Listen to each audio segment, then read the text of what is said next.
Bonjour, c'est Juliette de Chance. Je suis heureuse de vous retrouver pour ce nouvel épisode. Si vous ne nous connaissez pas encore, Chance accompagne des milliers de personnes pour les aider à retrouver du sens dans leur vie professionnelle. Je vous propose aujourd'hui d'aller à la rencontre d'une personne qui va nous partager son parcours. Comment est-elle rentrée dans la vie professionnelle ? Quelles furent ses bifurcations, s'il y en a eu ? Les rencontres marquantes qu'elle a faites ? Quels apprentissages et quels conseils peut-elle nous partager ? Et surtout maintenant, quelle direction et quel sens souhaite-t-elle donner à sa vie pro ? Chaque histoire est personnelle, mais dans chaque histoire, il y a de l'universalité. J'espère que ce témoignage vous inspirera et résonnera pour vous autant que pour moi. Vous écoutez « Et sinon, le boulot ça va ?» Le podcast pour vous aider à répondre un grand oui à cette question. Pour ce nouvel épisode, je suis heureuse d'accueillir Lisiane. Lisiane a toujours été bonne élève. Tout au long de son parcours scolaire, elle a entendu « Avec tes notes, tu peux faire ce que tu veux ». Mais le petit hic, c'était justement de réussir à trouver ce qu'elle souhaitait réellement. Lisiane s'est rapidement engagée pour améliorer la situation des personnes en situation de handicap. Malgré cet engagement, elle n'arrivait pas à trouver sa place dans le monde professionnel. Je vous laisse découvrir son parcours et ses choix de vie. Vous écoutez « Et sinon, le boulot ça va ?» Le podcast pour vous aider à répondre un grand oui à cette question.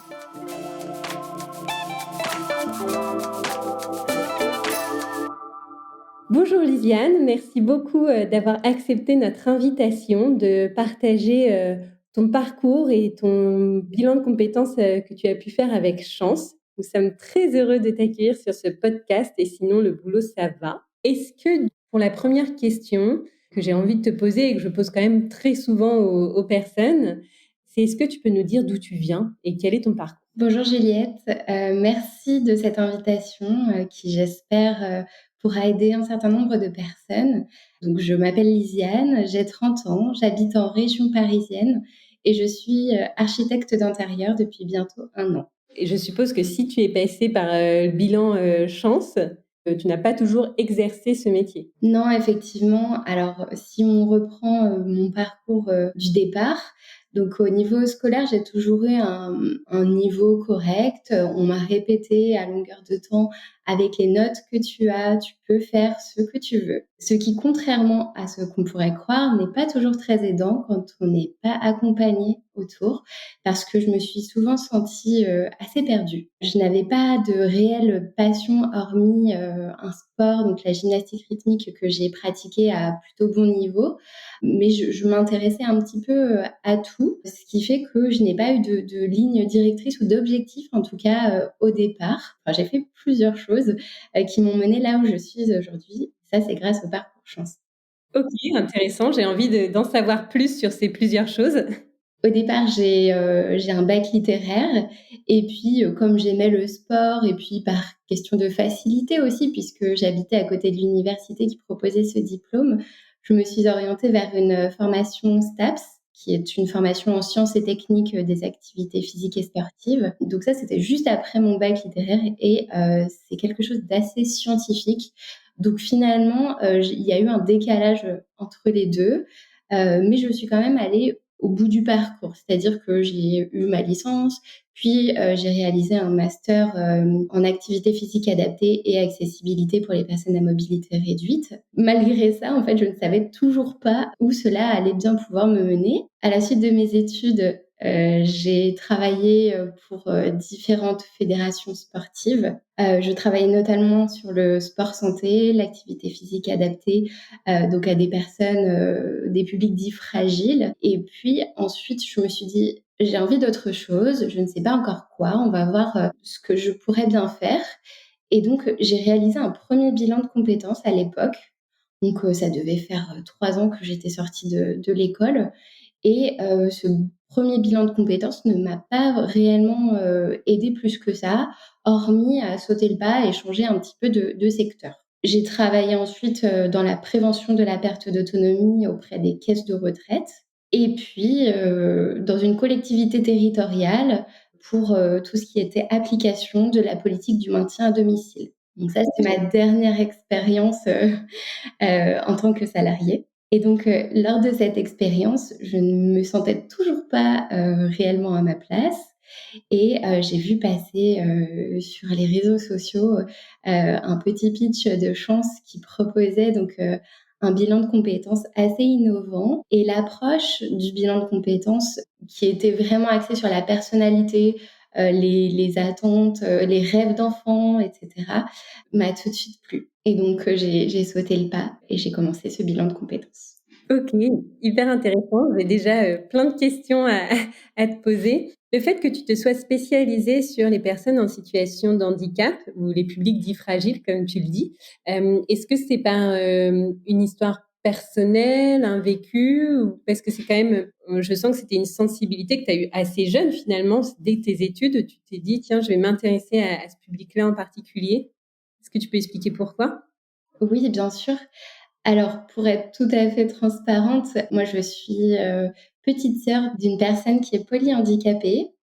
Et donc, c'est vrai que ce monde-là m'a toujours été plutôt familier et en même temps, je me suis toujours assez rendu compte de tous les manques qu'il pouvait y avoir à ce niveau-là, en tout cas dans l'accompagnement de ces personnes. Et puis, je pense que ces choix donc, que j'ai fait de manière inconsciente parce que j'étais jeune, avait finalement donc du sens pour moi, à ce moment-là et c'est vrai que c'est quelque chose qui me tient toujours à cœur aujourd'hui.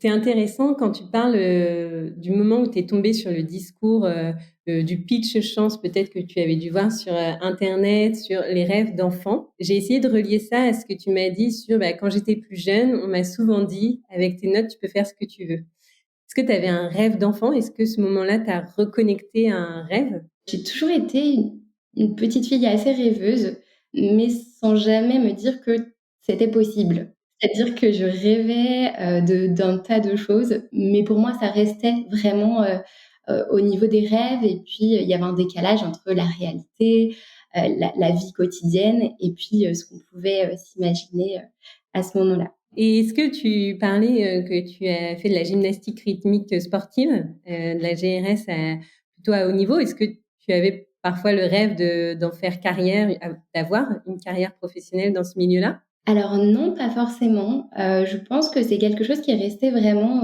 au niveau de l'enfance et de l'adolescence. Quand j'avais 12 ans, j'ai fait du sport-études, donc j'ai été pendant 1 an, éloignée de ma famille. J'habitais, dans une autre famille à ce moment-là et puis, c'est une expérience assez intéressante parce que ça m'a aussi, ouvert l'esprit et je pense que je savais que je n'en ferais pas mon métier, mais en tout cas, je savais aussi qu'un tas d'autres choses étaient possibles. Donc du coup, on arrive au moment où tu vois finalement ce pitch chance et tu décides de t'inscrire au bilan de compétences. Est-ce qu'il y a eu peut-être une action ou un événement déclencheur qui fait que tu passes à l'action et que tu t'inscris, tu te lances ou pas spécialement? Pas spécialement parce que je suis plutôt une personne qui fonctionne à l'instinct. J'ai eu un coup de cœur, quand, j'ai vu cette publication et donc, je me suis dit: «Bon, ben, autant essayer, on verra ce que ça donne» et donc j'ai sauté le pas assez rapidement finalement. Est-ce que du coup, il y a eu des choses pendant ce bilan de compétences que tu as apprises sur toi? Oui, alors j'ai appris un tas de choses, mais parce que le bilan de compétences force à l'introspection et je trouve que quand on se prête au jeu, de cette, introspection, on en ressort beaucoup, beaucoup, beaucoup d'éléments un peu insoupçonnés et c'est vrai que la force du bilan de compétences, chance, c'est qu'on est accompagné par un coach qui nous est attitré en fonction de notre personnalité, de nos attentes et donc en général, il nous correspond plutôt très bien. Donc c'est intéressant, tu disais qu'il y a eu des choses insoupçonnées qui sont arrivées. Est-ce que tu peux nous en dire un peu plus? Pendant le bilan de compétences, donc je me suis autorisée à nouveau à rêver. En fait, c'est quelque chose que j'avais mis un petit peu de côté au niveau professionnel. Je me suis laissée aller de poste en poste et ça m'allait très, très bien. Sauf que, je me suis reconnectée à cette petite fille finalement qui avait besoin de rêver et donc le fait de ne jamais me sentir à ma place finalement, c'est parce que je ne m'étais pas autorisée à nouveau à rêver à cette vie professionnelle, dont tout le monde a le droit finalement. Donc j'ai repris en fait, le principe de m'autoriser à rêver, de revoir, un petit peu, ce que j'aimais, ce qui dans la vie quotidienne faisait que, je passais du temps à faire des choses, qui, pourtant ne me semblait pas être de la perte de temps. Il s'avère que je me suis découverte créative, chose que j'avais vraiment mis de côté depuis très longtemps. Et grâce à ma coach notamment, j'ai pu refaire le lien avec cette créativité, reprendre goût à tout ce que je faisais à ce niveau-là et en tous les cas à y accorder de la valeur. Et ça, c'est intéressant parce que ça a été une prise de conscience assez forte. Tout le côté confiance en soi que je n'avais pas à ce niveau-là, on l'a aussi travaillé avec ma coach et c'était vraiment précieux. Et donc justement, tu nous parles peut-être de confiance en soi. Est-ce que pendant le parcours, même de manière plus générale, est-ce que tu as eu des moments de doute et comment tu les as dépassés si jamais tu en as eu? Alors oui, j'ai eu beaucoup, beaucoup de moments de doute. Je pense que douter fait aussi partie de la vie et ça nous fait grandir et donc heureusement, quelque part, qu'on doute.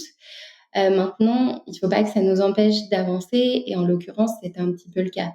D'où l'intérêt d'avoir quelqu'un de neutre en face qui nous aide et qui nous porte, qui nous renvoie aussi des choses, qu'on ne voit pas forcément nous-mêmes et donc j'ai beaucoup douté effectivement pendant ce parcours parce que, c'est vrai qu'on voit souvent des gens qui réussissent très, très bien, très, très vite, qui, font des reconversions, professionnelles réussies, et qui font rêver finalement et souvent, on a envie de croire que ça peut nous arriver, mais en même temps, on se dit: «Mais finalement, pourquoi ça fonctionnerait sur nous?» On peut être quelqu'un de tout à fait lambda et se dire que non, enfin, pour moi, ça pourrait pas fonctionner parce que justement, je ne suis pas cette personne. Et donc, j'ai vu beaucoup, beaucoup de personnes interagir dans la communauté chance qui, avaient réussi plein de choses, qui étaient passées d'une activité professionnelle à une autre et qui étaient complètement épanouies. Et au départ, je me suis dit: «Mais ça ne peut pas fonctionner sur moi, ce n'est pas possible». J'ai déjà fait un bilan de compétences, je n'ai jamais vraiment trouvé ma place et puis, je me suis laissée aller, dans le parcours. J'ai fait confiance, en fait, au parcours chance. Un matin, je me suis réveillée avec une espèce de fulgurance et je me suis dit: «Mais en fait, c'est ça que tu dois faire, c'est là où tu dois être» et tout était devenu bien plus clair dans ma tête. Donc finalement, le fait de te reconnecter à tes rêves, travailler la confiance en soi, voir que en fait, finalement, c'était peut-être pas un rêve, mais bien possible de l'atteindre et de le réaliser, donc plutôt une réalité possible, que ça t'a permis de gagner en clarté et donc c'est comme ça que donc tu es devenue et que tu as défini le projet professionnel de décoratrice d'intérieur, c'est ça? Oui, c'est ça, c'est vraiment une reconnexion à son moi profond, mais en fait, je pense que c'est aussi un tout. C'est comme tu le dis, c'est et la confiance en soi et s'autoriser à rêver et vraiment à la fin, on en ressort quelque chose qu'on n'aurait pas pu imaginer quelques mois auparavant. Comment tu as fait pour, dessiner ce projet professionnel? Parce que donc là, il y a le métier, mais par exemple, sur tes impératifs de vie, quand tu en as parlé à tes proches, est-ce que tu as eu des retours peut-être, des retours, des interrogations, des objections? Comment ça s'est passé? Parce que là, pour le coup, on est sur un projet de reconversion, où, tu changes, de métier, d'environnement, de finalité, donc on est sur un projet, on va dire total et je sais que ces projets-là peuvent parfois susciter beaucoup d'interrogations de l'entourage. Ça demande un travail, peut-être, très important sur les impératifs, financiers, géographiques et cetera. Alors, j'ai rapidement, fait part à mes proches alors pas forcément que du projet, mais déjà de ma démarche, de bilan de compétences et puis, ils m'ont tout de suite, accompagnée dans ce projet. C'est-à-dire que, je me suis sentie très soutenue à ce moment-là, j'ai eu la chance d'être bien entourée et quand, il a fallu annoncer donc, quelle serait cette fameuse reconversion, j'ai eu d'assez bons retours finalement. Les personnes m'ont dit: «Mais bien sûr qu'on te voit faire ce métier-là, bien sûr que tu seras plus à ta place, ce sera plus, en accord avec qui tu es vraiment» et alors je ne m'y attendais pas du tout parce que, comme je sautais du coq à l'âne finalement, je me suis dit que ça allait forcément être un petit peu mal perçu. D'autant plus qu'effectivement tu parles d'impératif. Moi je suis propriétaire, je vis avec, quelqu'un donc forcément ça engendre, ben des sacrifices au niveau financier ou en tout cas de revoir les choses et si la personne avec qui l'on vit, n'est pas en accord avec ça, ben ça peut s'avérer très compliqué. Oui, donc ça nécessite en tout cas des conversations avec la personne qui partage notre vie et notre quotidien finalement. Oui, oui, oui, absolument. Et donc je me demandais, est-ce que tu étais en poste quand tu faisais le bilan? Oui, alors j'étais sur la fin du poste que j'occupais. J'occupais un CDD donc dans la fonction publique, territoriale. Le poste avait la possibilité d'être renouvelé bien sûr, mais je me suis dit, que c'était la bonne période aussi pour réaliser ce bilan de compétences et être sûre de la suite. Ça permettait déjà de ne pas, causer de tort à mon employeur puisque, mes missions allaient être remplies, en tout cas, dans les délais qui étaient impartis, au départ. Est-ce qu'il y a des rencontres professionnelles qui t'ont marqué? Alors pas uniquement pendant le bilan de compétences, mais même de manière générale, dans ton parcours professionnel, global? Oui, je pense que j'ai eu la chance, de rencontrer un tas de personnes tout au long de mon parcours, qui ont été très inspirantes, que j'admirais énormément. Même si, je ne me sentais pas forcément à ma place, ces personnes m'ont quand même beaucoup appris. Des personnes qui m'ont fait confiance aussi, qui m'ont donné ma chance et je pense que sans ces personnes-là, je n'aurais pas pu faire le chemin que j'ai, fait jusqu'à aujourd'hui. Même si ça n'avait rien à voir avec ce que je fais maintenant, je trouve que toute expérience est de toute façon bonne à prendre et on en ressort des compétences qui sont aussi transversales et c'est là où ça devient intéressant parce que, des choses qui nous paraissent complètement anodines, à un moment donné, on peut les réutiliser en fait, dans d'autres, contextes et ça, c'est chouette. Oui, en effet. Donc, là, tu parles plutôt des compétences transférables, des personnes qui t'ont permis de mettre en lumière, toutes ces choses. C'est marrant parce que tu répètes plusieurs fois que tu n'arrivais pas à trouver ta place, dans tes différentes expériences, qu'il y avait ce sentiment de pas être à ma place. Comment ça se traduisait concrètement chez toi? Ce sentiment de pas être à sa place, c'était surtout, à un moment donné, en tout cas, être dans une position où on sent de l'ennui au quotidien, où on se dit que finalement ce qu'on fait, ça n'a pas de sens, alors que parfois ça en a, en tout cas j'espère. Mais voilà, c'est ce manque de sens, cet ennui. Mais comme quoi, je trouve que c'est intéressant parce que dans tout ton parcours professionnel précédent, le bilan de compétences chance, il y avait une finalité qui était très noble, qui est finalement un peu l'accessibilité aux personnes en situation de handicap, mais que malgré une finalité qui peut paraître noble, on peut avoir un manque de sens au travail. Et je trouve ça très intéressant finalement dans ton parcours. Et si on revient du coup à aujourd'hui. Aujourd'hui, tu es décoratrice d'intérieur. Comment s'est passée la transition? C'est-à-dire la fin du bilan, la mise en action? Est-ce que tu avais encore des doutes? Alors, j'avais des doutes, encore à la fin du bilan parce que je ne me sentais pas légitime de faire ce métier. Donc il y a eu une énorme réflexion autour, de la formation. J'ai travaillé aussi avec ma coach sur, justement ce syndrome de l'imposteur et puis, un jour, j'ai osé envoyer ma candidature à l'école Boulle, donc qui est une, école parisienne qui propose une formation en design d'espace dans le cadre de reconversion professionnelle et j'ai reçu une réponse favorable de cette école.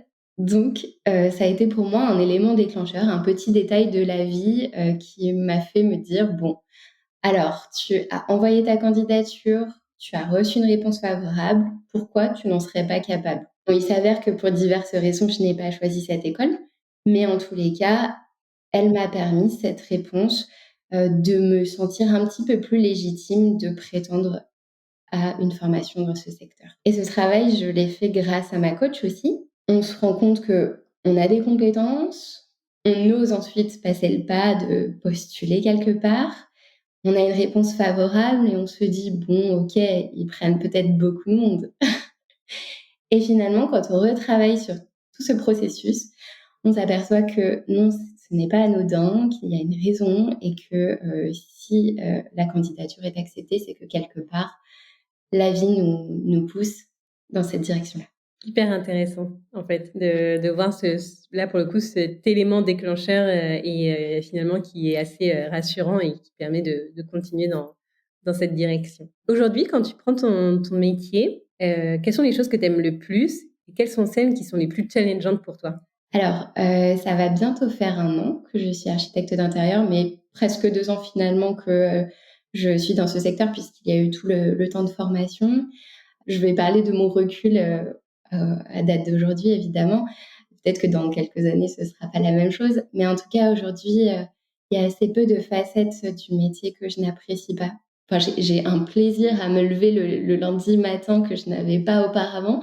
Le blues du dimanche soir a complètement disparu parce que, les semaines s'enchaînent et ne se ressemblent pas, parce qu'au-delà du changement de métier, il y a aussi eu un changement de statut. C'est-à-dire que je suis passée du statut de salariée au statut d'indépendante, et c'est une grande découverte aussi, et c'est un monde, très riche et très challengeant finalement. Et donc ce nouveau challenge est tellement, stimulant qu'aujourd'hui, c'est un apprentissage chaque jour et l'ennui n'est plus là.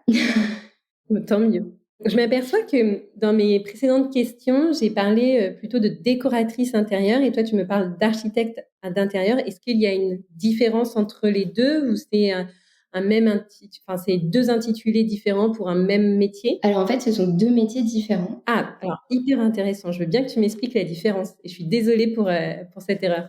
Non, non, non, je t'en prie. C'est vrai que, avant même de travailler ou en tout cas de m'intéresser à ce secteur-là réellement, je pensais que les métiers étaient assez similaires. C'était qu'une question de sémantique finalement. En fait, la décoration d'intérieur, ça va toucher à tout ce qui est mobilier, à toutes les choses, qu'on peut, finalement changer assez facilement. C'est comme ça qu'on pourrait le résumer, c'est tout ce qui rentre dans un camion de déménagement. À contrario, l'architecture d'intérieur, c'est plutôt, tout ce qui touche, à la répartition des volumes, de l'espace, des cloisons, donc les murs et éventuellement des murs porteurs auxquels on pourrait toucher sous réserve d'assurance. Enfin, ça peut être aussi les peintures, du mobilier sur mesure. Donc c'est un tout petit cran au-dessus, en tout cas un tout petit cran, différent, on va dire, de la décoration d'intérieur. Ok, d'accord. Bah, merci en tout cas pour cet éclaircissement que j'avais pas forcément capté.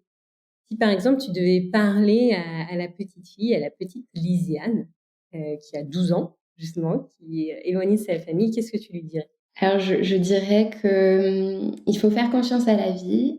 C'est quelque chose que je me répète beaucoup aujourd'hui. Je lui dirais vraiment: «Aie confiance en la vie, elle te mènera forcément là où tu dois être à un moment donné, malgré les épreuves, malgré les difficultés et les obstacles. Il y en aura toujours, mais ce sera source d'apprentissage. Par contre, tu n'échapperas pas, au chemin par lequel tu dois passer. Donc vas-y». Et puis je lui dirais aussi que, bien sûr, que tout est possible.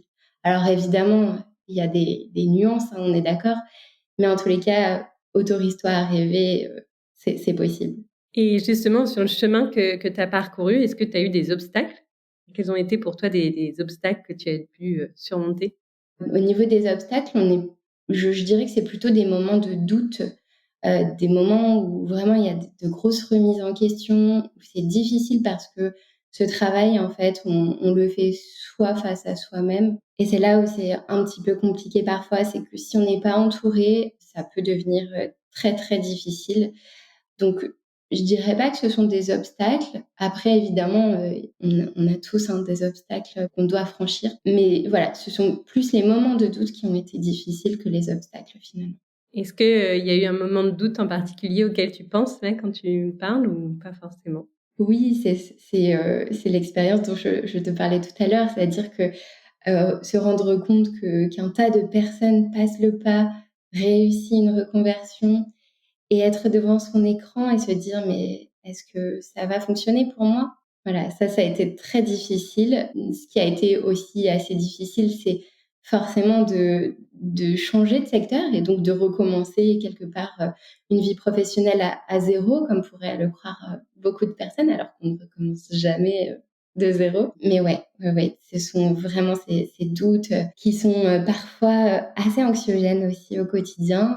Mais une fois qu'on a confiance, qu'on a les outils aussi, ça peut énormément nous aider et surmonter tout ça. Je pose souvent la question pour les personnes qui étaient en salariat et qui passent indépendant. Comment se passent les premiers moments de prospection? Tu vois, les premiers moments où tu dois aller trouver tes clients. Est-ce que ça a été difficile pour toi? Comment tu as passé le pas? Est-ce qu'aujourd'hui tu es plus à l'aise? C'est vrai que tout à l'heure, tu me demandais de parler justement des facettes un petit peu plus complexes de ce métier. Et pour moi, c'est quelque chose qui en fait partie. Aujourd'hui, communiquer, savoir vendre ses compétences, c'est pas quelque chose d'inné, surtout quand on a toujours été salarié et qu'on ne faisait pas toute cette partie-là. Finalement, ça nous ramène à nous-mêmes aussi. C'est-à-dire que quand on est indépendant, la valeur de notre travail se rapporte à la valeur de qui on est. Et c'est là où c'est très, très difficile de faire la part des choses.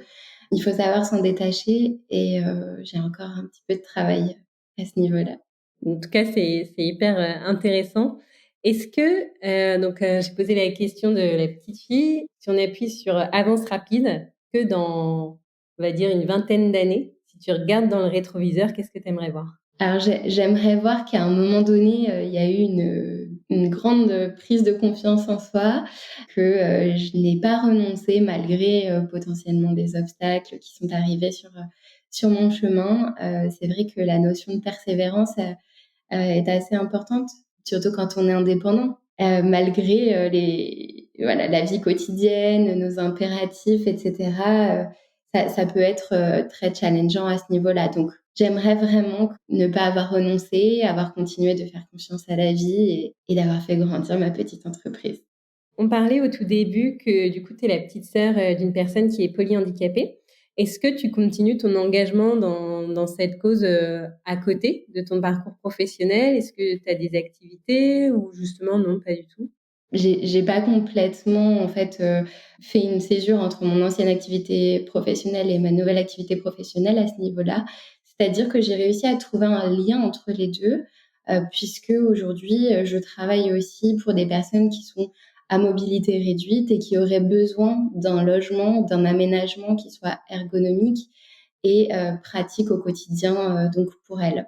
Ah, mais hyper intéressant. Ouais, c'est vraiment quelque chose qui me tenait à cœur et aussi d'avoir cette compétence en matière d'accessibilité me permet de travailler avec des professionnels qui devraient mettre aux normes leurs locaux, notamment. Donc voilà, malgré c'est ce qu'on disait tout à l'heure, malgré l'apparent écart entre l'ancienne activité et la nouvelle, il y a quand même un lien et c'est hyper important de pouvoir le garder et de valoriser aussi ses compétences déjà acquises au préalable. Oui, c'est hyper intéressant cette réponse parce que justement, elle montre que au début, moi, j'ai cru que c'était un projet de reconversion totale, mais en fait, pas tellement, parce qu'il y a en effet ce lien que tu as su trouver entre tes anciennes activités, ton expertise sur le sujet des personnes à mobilité réduite et justement ta nouvelle activité. À la base, je posais la question parce que pendant le parcours du bilan de compétences chance, on dit que c'est aussi parfois OK, en fait, de développer une activité à côté de sa carrière professionnelle qui nous permet de trouver du sens et de se dire, en fait, j'ai ma carrière, mon métier et à côté, en fait, je trouve du sens par mon engagement associatif, etc. Donc, c'est pour ça que je posais cette question-là, mais du coup, j'adore la réponse que j'ai eue. En fait, je n'ai jamais complètement renié cette partie de mon travail et cet engagement qui me tenait à cœur dès le début. Et du coup, une dernière question. Que conseillerais-tu aux personnes qui peuvent se sentir un peu perdues et qui se tournent vers Chance? Je leur dirais de faire confiance au parcours. Je leur dirais de, si possible, essayer de jouer le jeu de l'introspection parce qu'on en ressort des choses vraiment qu'on n'aurait pas imaginées. Et si on ne se prête pas au jeu complètement, on peut passer malheureusement à côté de certains aspects de notre personnalité, mais aussi de potentielles évolutions de carrière. Donc, autant s'y prêter à fond. Super. Un grand merci, Lisiane, pour ce partage et cette interview. Merci, Juliette.